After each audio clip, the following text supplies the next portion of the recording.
welcome to this Video Sans Frontières video. My name is Jay Wakefield, and before we go any further with this video, I would like to say a couple of things.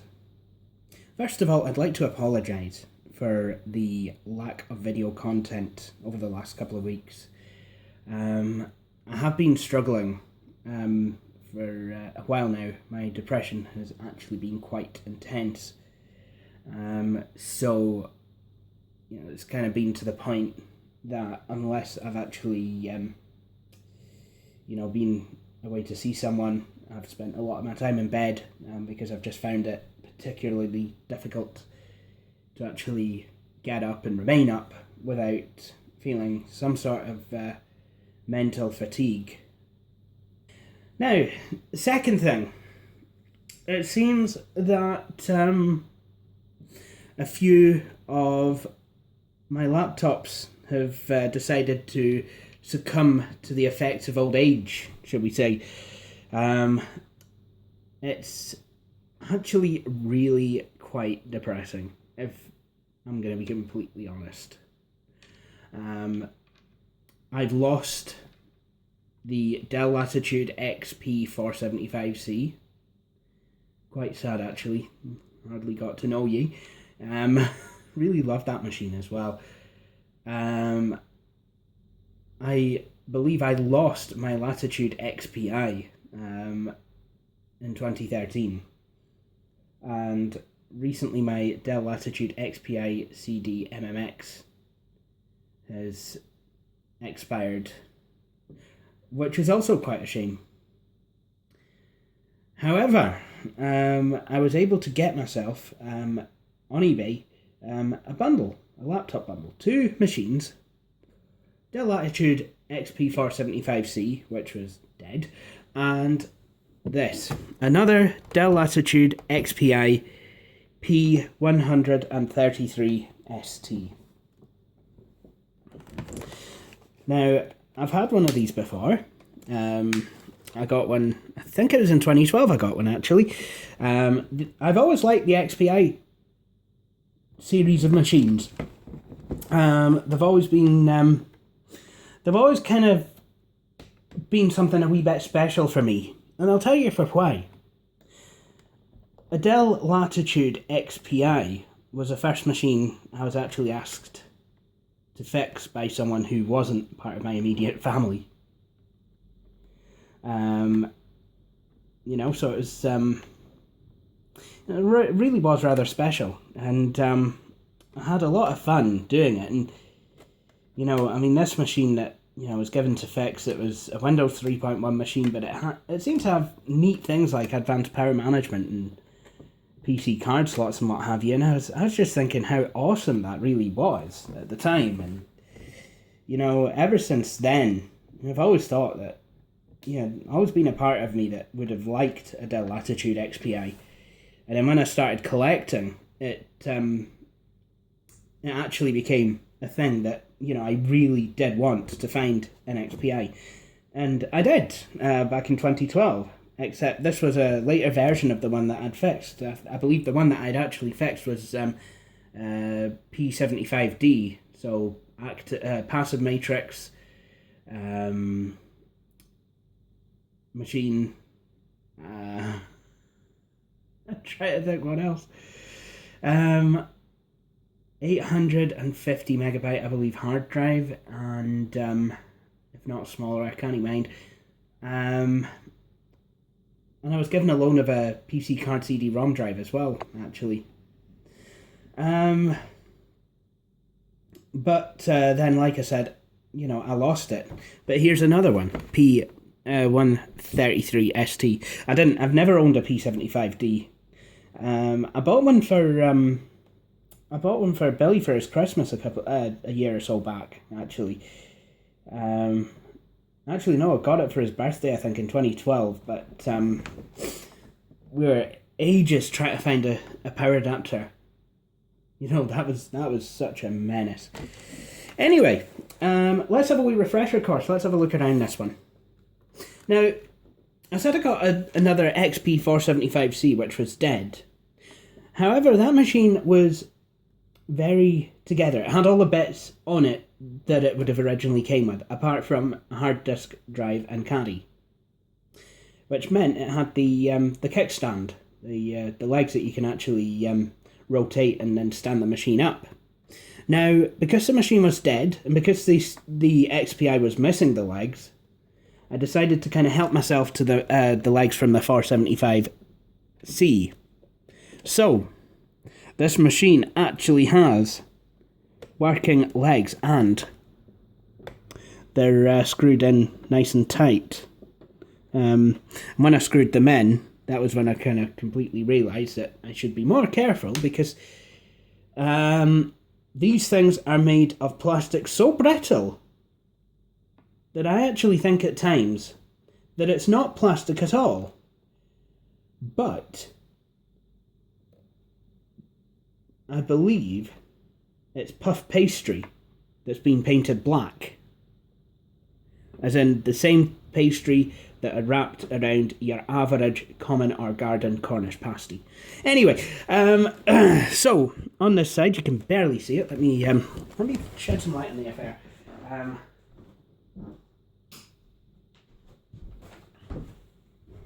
Right, there we go. So on the left we have a PC card slot. First off we have the power switch. I like how it's actually on the outside of the machine. I think it's so, if the machine's docked and connected to a monitor, mouse and keyboard, you don't necessarily have to open it up to power it on. I like that. I think that's a pretty neat design. 2 PCMCIA card slots. The hard disk caddy. The XP, I did come with one, but I had a caddy left over from the XPI CD MMX.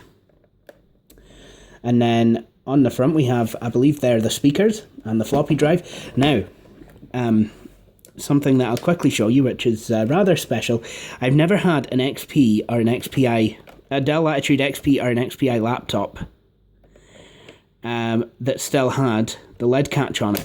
So that is quite special.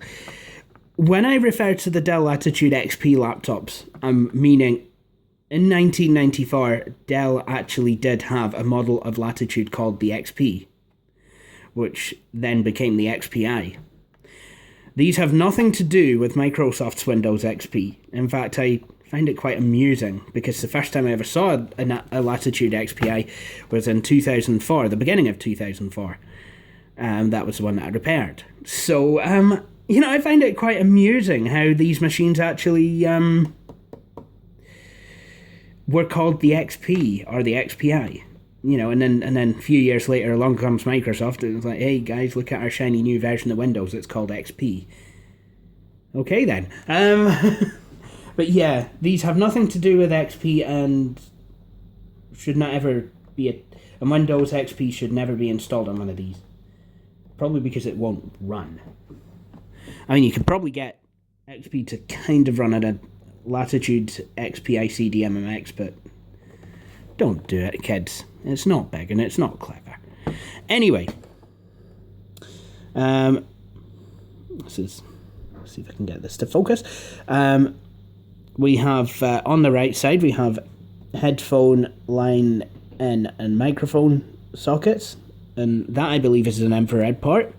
Then we have the battery, which I believe is not working. I'd love to get the battery working in this because, it does look so together with it. Now, on the rear of the machine, and this is something else that's kind of nice and surprising, we have port doors. And then the XPI power jack. So let's have a look behind the port doors. So, we have an IEEE 1284 parallel port, serial port, PS2 mouse and keyboard port, and a VGA out.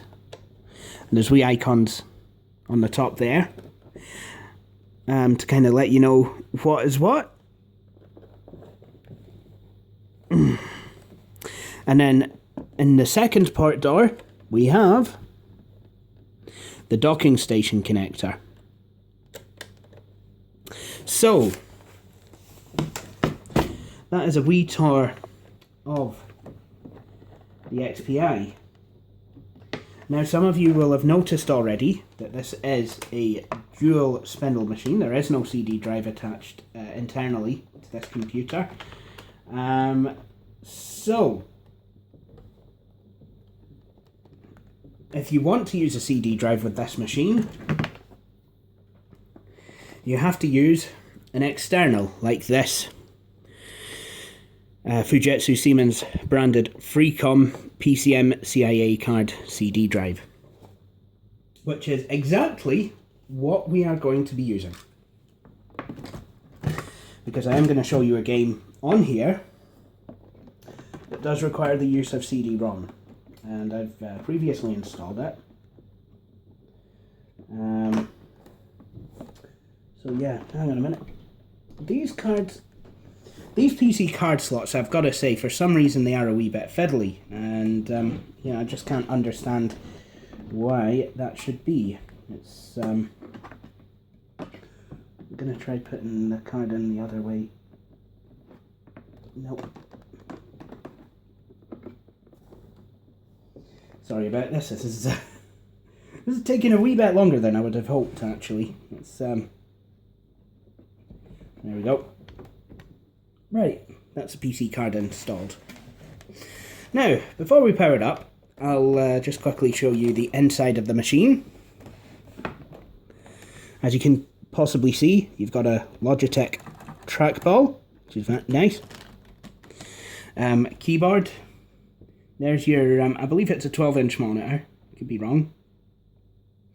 It's got a Pentium sticker, and it says Dell Latitude XPI on the bottom there. I've plugged it in, and there's a battery charging light, and that's a lie. But what we're going to do now is I'm just going to bring this tripod up a wee bit so that you can actually see the screen. Now, what I'm also going to do is switch the light off again. But first, I want to tell you that this machine has no working CMOS battery, so it will complain that the date and time aren't set. So, let's power it on.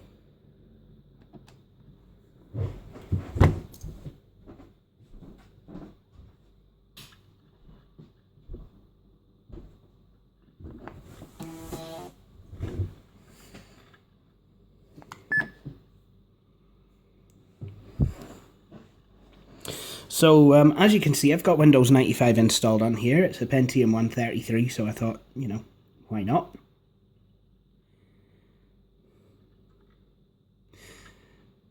In a minute, the PC card's away to initialize. CD-ROM drive.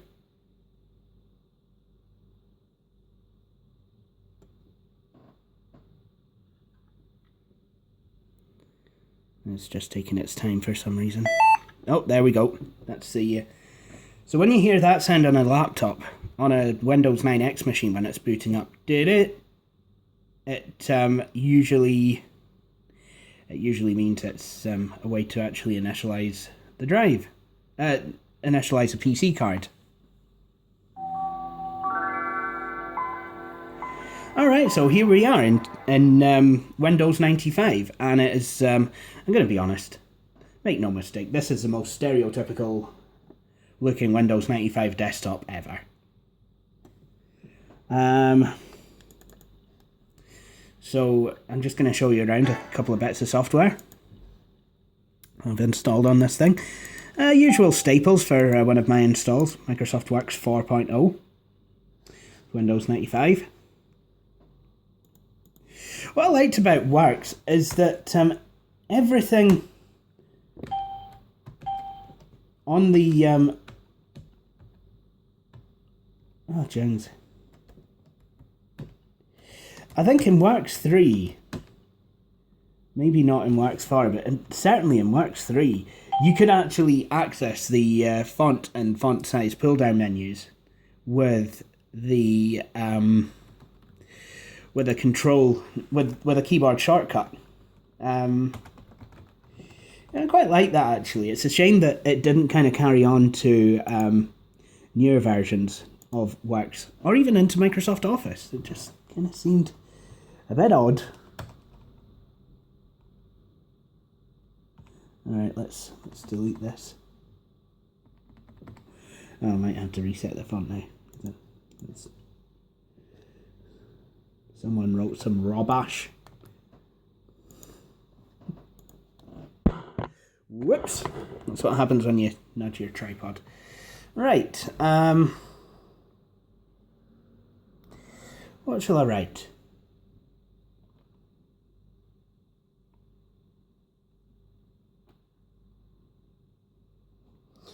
I know.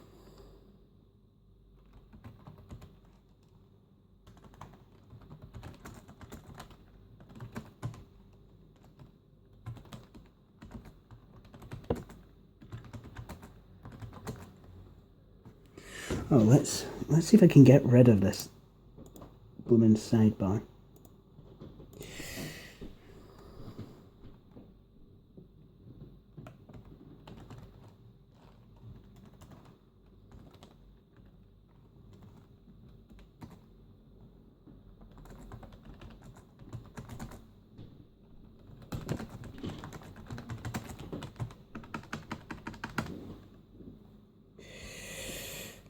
You know, in Scotland, you know, I mean, well, spring is coming, which means it'll be a wee bit less cold, but, you know, summer is coming, and for most Scottish people, that is their favourite day of the year. Anyway, if you want something a wee bit better than Microsoft Works, there's Microsoft Office for Windows 95.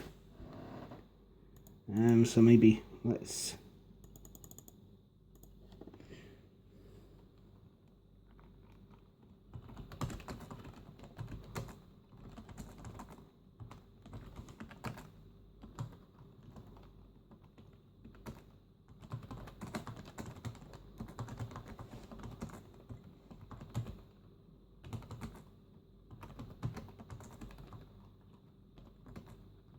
Oh.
So even though this is a word, I'm sorry to say that this particular word is not the bird. The bird is therefore not this word. Therefore, we can prove that it is not a tautology that the bird equals the word. So sorry about that. Oh, and by the way, beware De Morgan's theorem. Yeah, just thought I'd share that with you all. I was once told that in a lecture. But yeah, anyway, a couple more things on here. And I do seem to be having some issues with some of the software on this machine.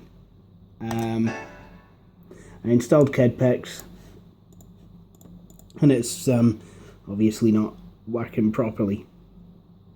So let's play Rattler Race instead.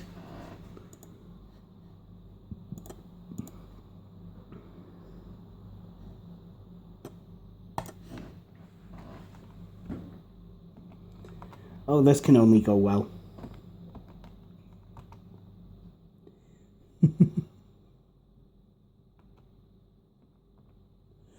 What on earth happened?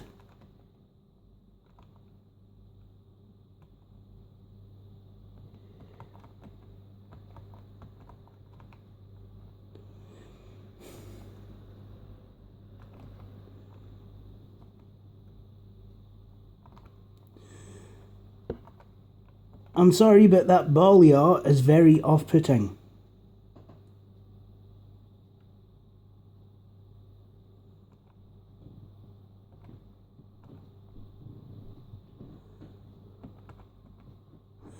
That is quite tragic, actually. Anyway. And now we've run into yet another issue with this machine. The Windows key is, well, it's FN and one of the other keys. And when a keyboard has had no Windows key on it, I've always wanted to control and escape. Trouble is, the control and FN keys tend to kind of switch places sometimes. So, yeah, I must have been using a keyboard where the control key is second on the left as opposed to first on the left. So what I've been doing, been thinking I've been pressing control escape, and I've not. I've been pressing FN and escape. And escape, if you hold down the FN key, the escape key becomes a suspend key. So, brilliant. Anyway, now for that game that I was promising you earlier, that needs a CD-ROM drive. Now, this game is actually rather special because it's, well, it's the second iteration of a game that is now a massive franchise. This massive franchise I'm talking about is Need for Speed.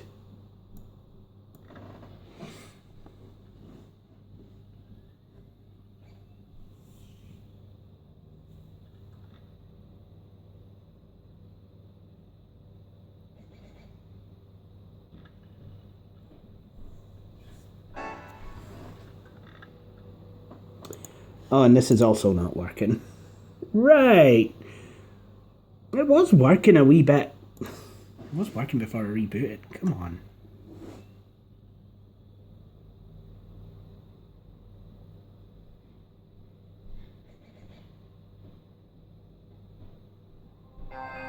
There we go.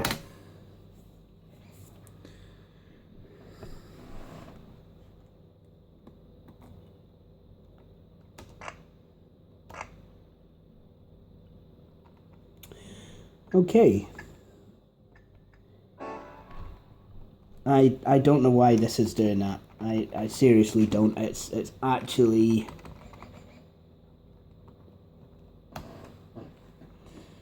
Yeah. And I must confess now that this machine... I must now confess that this machine hasn't been all neeps and gravy, actually, because...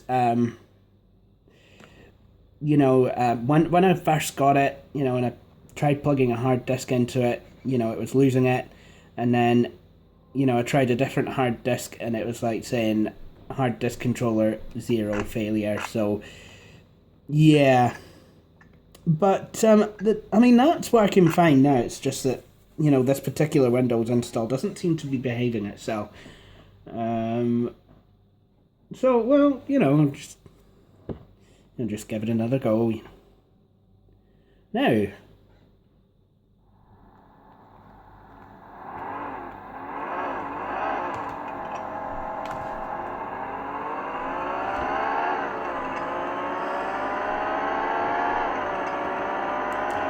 but this is Need for Speed Second Edition. Special Edition, sorry. The Special Edition of the first game.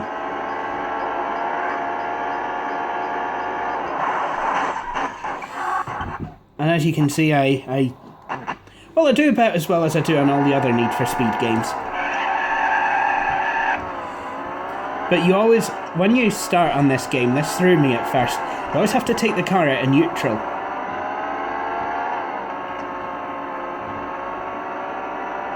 Neutral.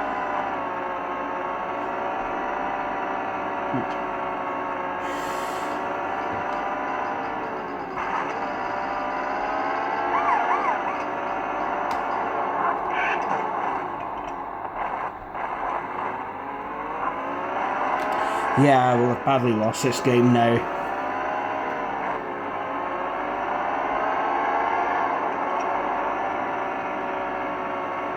I think it was the 3DO that had the version of this with the guy making snarky comments and, oh, are you gonna cry now? Complete douche. Jings!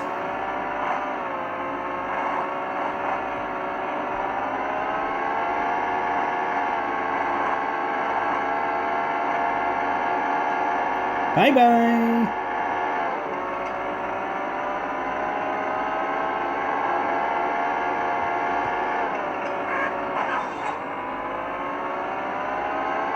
So at the time, this game was kind of one of its kind, you know, kind of, you're racing on, I mean, actually, no, it wasn't, because you had Test Drive before that, where you were also driving on streets. But I mean, in this game, you know, you were driving on the main streets, you know, with civilian cars and...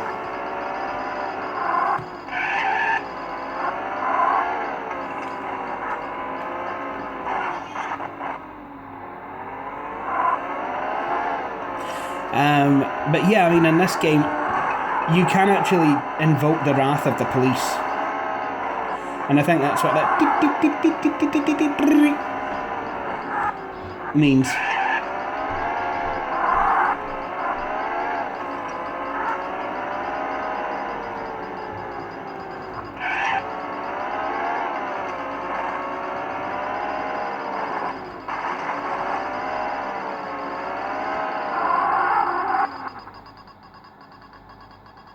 Yeah, I'm not. I know. I'm absolutely rubbish at this game.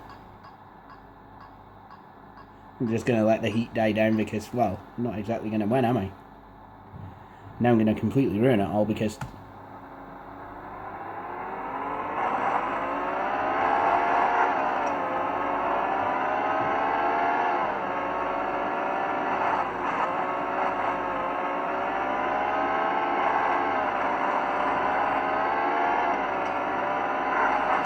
So this machine has a Neomagic Magigraph 128 XD and ESS, I think it's 1888 audio. And I don't like the way this game keeps changing camera angles. That is just not on. But I think I've had enough of that for one night. So what I'm going to do, I'm going to quit out of it because there's one last thing that I really want to... What are you doing? There's one thing that I really want to discuss before I sign this video off. And that is... going to come after I manage to navigate my way out of this game. There we go. Right, now... This screen is an SVGA. It's running at 800 by 600, which is, you know, pretty typical for laptops of this era. However, if we go to the system properties and go to settings, we find it's actually running in 256 colors. Now, a lot of people would probably run their Windows 95 systems at that, but I like to run it at 16-bit color. So why, you might ask, am I running this at 256 color? Well, 16-bit color is an option. Let's try and set it. Goes down to 640 by 480. Okay, let's kind of adjust the resolution back, and we find we lose the color depth.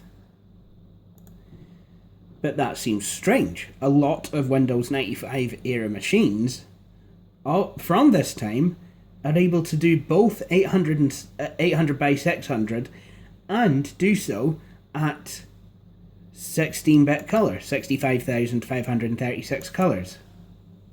So why not this one, you might ask? Well, it really is quite interesting. And this was the same with the other Latitude XPI P133 ST. While this is a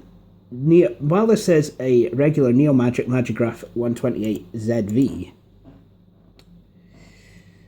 the problem that we face is not with the graphics themselves, But if we go into the system setup, which you can actually do while the machine is running by pressing Fn and F1.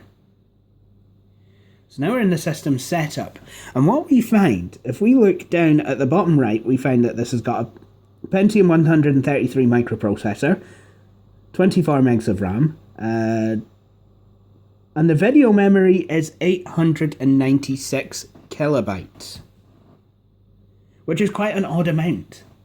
You see, even this machine's predecessor, the Dell Latitude XP475C, that had, please excuse me, that had 1 megabyte of video memory.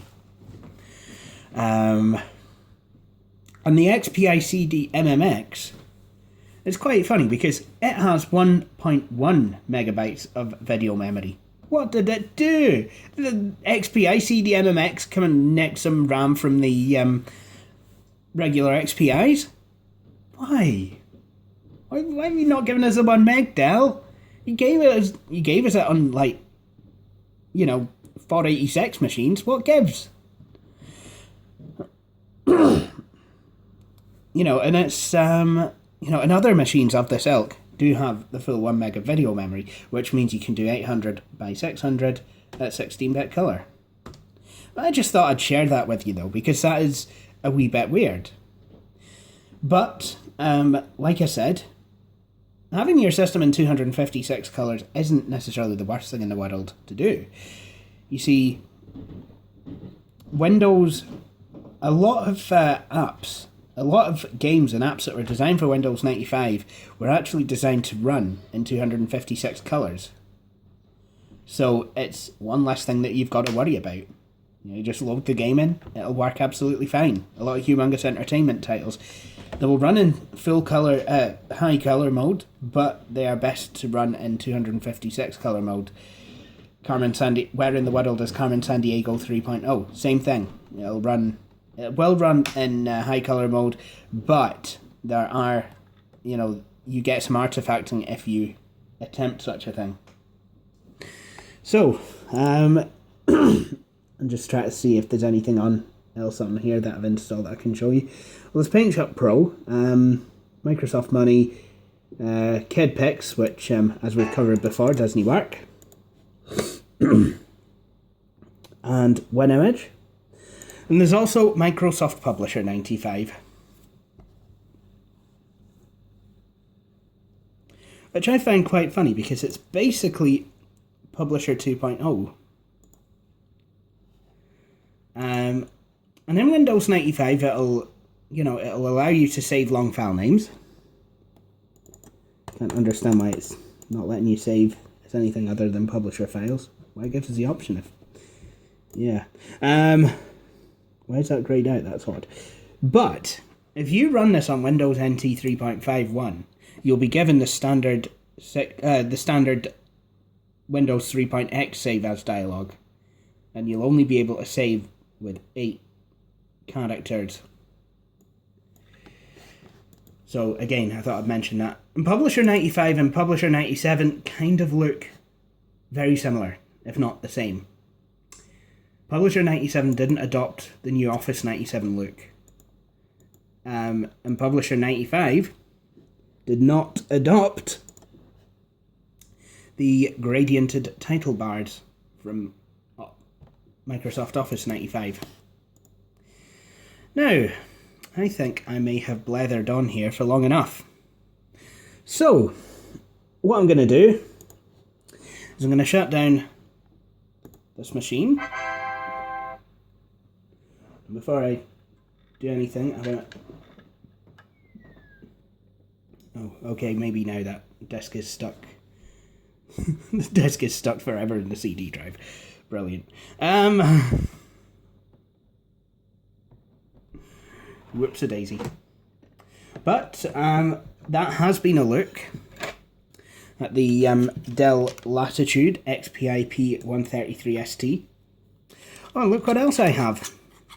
I got one of each of these in the XP475C and the XPI P133ST. And as the XP4 is now working, 2 PC cards for the XPI. Look at that. Absolutely fantastic.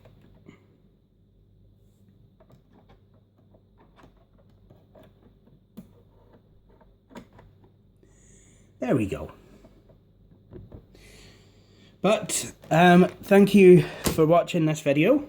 I hope you have enjoyed it. If you have, please feel free to subscribe, follow my channel on Facebook, and I hope you will all join me for my next video. Also, please feel free to read my blog. The URLs will follow. Thank you for watching, and please join me for my next video.